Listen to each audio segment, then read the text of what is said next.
बिस्मिल्लाहिर्रहमानिर्रहीम।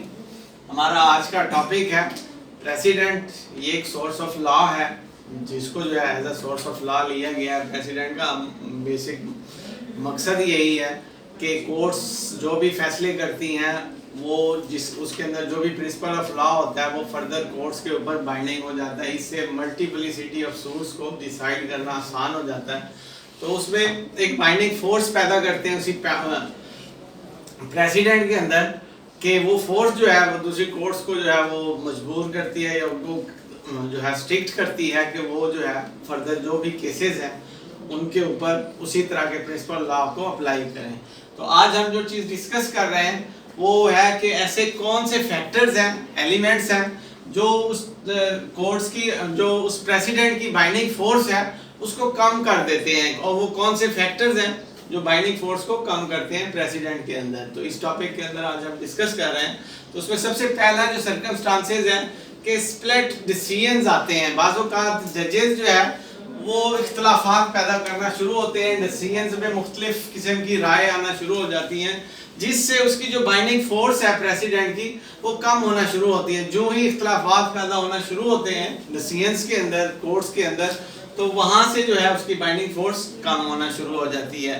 इसके बाद फर्दर केसेस के अंदर कुछ ग्राउंड्स जो होते हैं वो डिफरेंट तरीकों से उसको डिसाइड करने की कोशिश की जाती है जिससे जो पहला प्रिंसिपल ऑफ लॉ था उससे वो जो है रिवर्स में चलना शुरू होते हैं। तो ये रिवर्सल या फॉर्मेशन है किसी डिफरेंट ग्राउंड्स के ऊपर जब जो ही कोई भी कोर्ट जो है फैसला देना शुरू हो जाती है तो इससे उस जो बेसिक प्रिंसिपल ऑफ लॉ है उसकी बाइंडिंग फोर्स जो है वो कम होना शुरू होती है।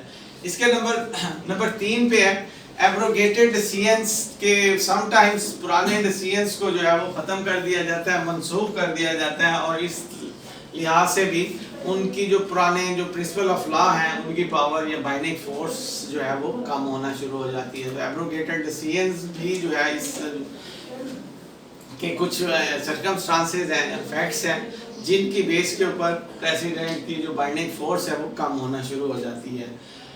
आगे है फर्दर है इनकंसिस्टेंसी है with earlier decision of superior court के अंदर जब भी तजाद आना शुरू हो जाता है, इनकंसिस्टेंसी पैदा होती है किसी भी डिसीजंस के अंदर, तो वो भी उनकी बाइंडिंग फोर्स को कम करना शुरू होती है। कोर्ट्स जो है वो अपनी राय भी देना शुरू हो जाती हैं जिससे वो जो previous decision of superior courts हैं या earlier decision of superior courts हैं उनमें तजाद पैदा होना शुरू हो जाता है। तो ये जो इनकंसिस्टेंसी है ये भी बाइंडिंग फोर्स को कम, प्रेसिडेंट की बाइंडिंग फोर्स को कम करती है। इसके बाद डिसीजन बैडली क्रिटिसाइज, ये भी एक फैक्टर है कि जो भी प्रिंसिपल ऑफ लॉ ऊपर डिसाइड हो चुका है, सेट हो चुका है, उसको फर्दर उन्होंने क्रिटिसाइज करना शुरू कर देती हैं। जो सबऑर्डिनेट कोर्ट्स हैं उसको बैडली क्रिटिसाइज करना शुरू हो जाएंगी। तो इस बेस पे भी जो वो प्रीवियसली डिसीजन है, प्रीवियसली जो प्रेसिडेंट है उसकी बाइंडिंग फोर्स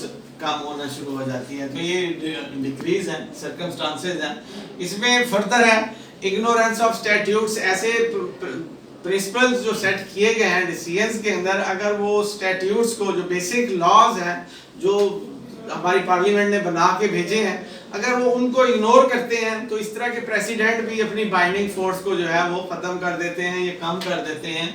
तो इग्नोरेंस ऑफ स्टैट्यूट भी एक बेसिक फैक्टर है जिसकी वजह से प्रेसिडेंट जो है उसकी बाइंडिंग फोर्स कम हो जाती है।